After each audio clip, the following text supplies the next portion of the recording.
Subscribe कीजिए scholar elite channel को और बेल आइकॉन को दबाइए लेटेस्ट एजुकेशनल वीडियो सबसे पहले देखने के लिए।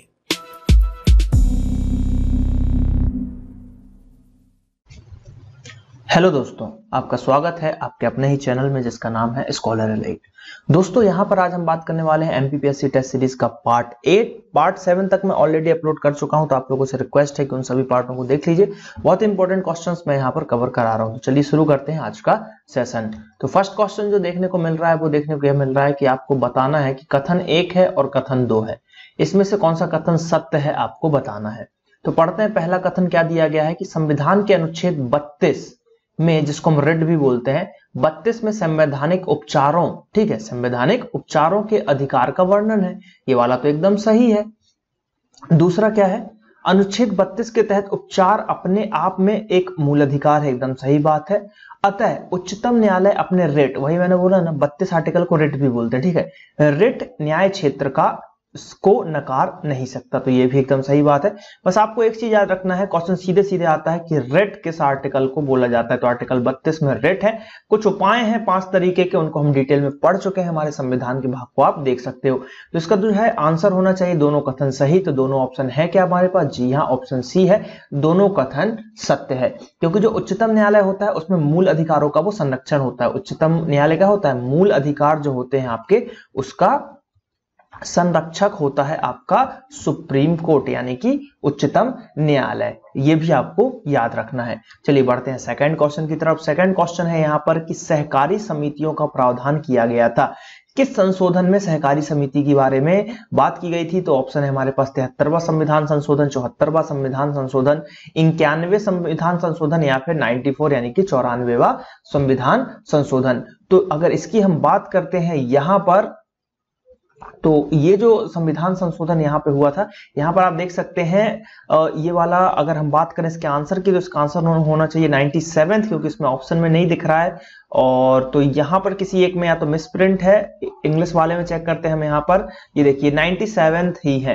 तो इसका आंसर जो होगा 97 होगा। इसमें हिंदी वाले में मिसप्रिंट है, इसको 97 कीजिए। इंग्लिश में आप देख सकते हैं। हमेशा देखिए, मैं पेपर के व्यू से बता रहा हूं कि अगर आपको हिंदी में कोई क्वेश्चन गलत लगता है तो एक बार आप इंग्लिश में जरूर पढ़ें, क्योंकि ऑलवेज इंग्लिश को ही सही माना जाएगा आपके एग्जाम में। तो इसमें देखिए इंग्लिश में 97th अमेंडमेंट है और यहाँ पे 94 है, तो लेकिन आंसर आपका डी ही जाएगा, 97th अमेंडमेंट। तो इसका आंसर सही हो जाएगा। तो सहकारी समिति का जो प्रावधान आया था वो आया था 97 में, और कब आया था? 2011 में। ये संशोधन कब हुआ? 2011 में हुआ था। ये भी आपको वर्ष भी याद रखना है, कभी कभी वर्ष भी पूछ लेते हैं कि जो 97वां संविधान संशोधन था वो कब हुआ था? तो 2011 में हुआ था। चलिए बात करते हैं अगले प्रश्न की। तो अगला प्रश्न देखने को मिल रहा है कि किस अनुच्छेद में कार्यपालिका और न्यायपालिका का अलगाव दर्शाया गया था? बहुत ही इंपॉर्टेंट क्वेश्चन है कि अलगाव कब दर्शाया गया था, या फिर मतलब कार्यपालिका और न्यायपालिका में किसमें दर्शाया गया था? तो यह अनुच्छेद 50 मोस्ट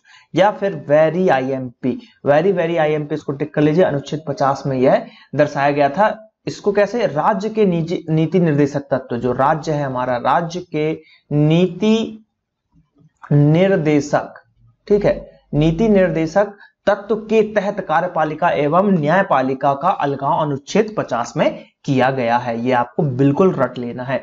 चौथे प्रश्न की तरफ बढ़ते हैं। चौथा प्रश्न है हमारे पास कि निम्नलिखित में से कौन जो है निदेशक तत्व के महत्व एवं प्रकृति को बताता है? इनमें से कौन बताता है? तो अगर हम बात करें तो अनुच्छेद 37 ये चीज बताता है। हमारा जो आर्टिकल 37 है वो इन सब चीजों के बारे में हमको जानकारी देता है।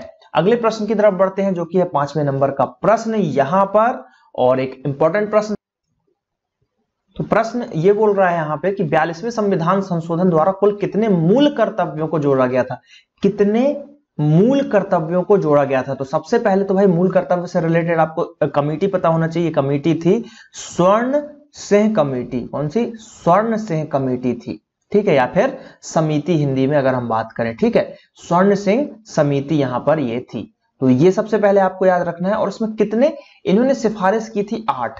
कितने की सिफारिश की थी? इन्होंने 8 की सिफारिश की थी कि भैया 8 मूल जो है कर्तव्यों की सिफारिश की गई थी। और यह अगर बात करें इसमें तो यहां पर देखिए कुल की बात की जा रही है, ठीक है। तो 8 की सिफारिश की थी और कुल 10 यहां पर जोड़े गए थे, तो इसका आंसर हो जाएगा कुल 10 कर्तव्य जोड़े गए थे। तो क्वेश्चन यहाँ पे ये आता है कि स्वर्ण सिंह कमेटी ने कितने की सिफारिश की थी और हम सीधे आंख मूंद के 10 लगा देते हैं, तो गलत हो जाता है। स्वर्ण सिंह की बात हो तो 8 उन्होंने सिफारिश की थी, लेकिन जुड़े कितने?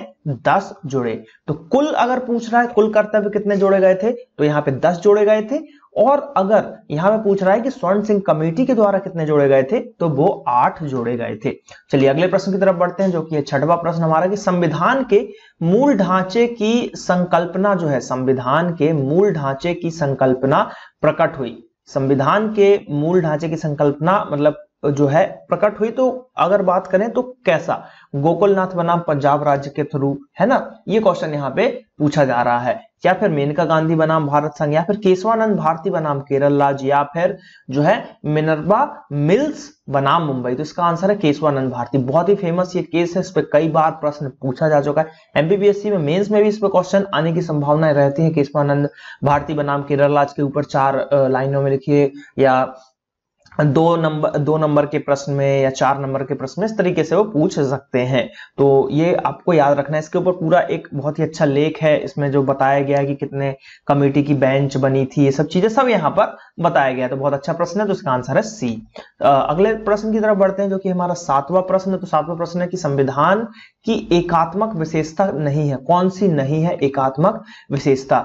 स्वतंत्र न्यायपालिका, संविधान का लचीलापन, राज्य अनस्वर नहीं और सशक्त केंद्र। तो ये भी सही, ये भी सही, ये भी सही। स्वतंत्र न्यायपालिका यहाँ पर एग्जिस्ट नहीं करती है हमारे भारत में। ये कैसी है? एक यूनियन है, एक संघीय व्यवस्था है हमारी, ये संघीय न्यायपालिका है, असंघीय इसकी विशेषता है। तो ये आपको याद रखना है कि इंडिपेंडेंट जुडिशियरी नहीं है हमारे संविधान का एक प्रावधान। अगले प्रश्न की तरफ बढ़ते हैं। अगला प्रश्न है हमारा प्रश्न 8वां की संवैधानिक संस्था नहीं है। इनमें से कौन सा है जो संवैधानिक संस्था नहीं है? अंतरराज्यीय परिषद ये है, निर्वाचन आयोग भी संवैधानिक संस्था जो है यहाँ पर है, मानव अधिकार आयोग ये एक संवैधानिक संस्था नहीं है, और अनुसूचित जाति आयोग ये भी संवैधानिक है। तो इसका आंसर हो जाएगा ऑप्शन नंबर सी कि मानव अधिकार आयोग एक संवैधानिक निकाय यहां पर है।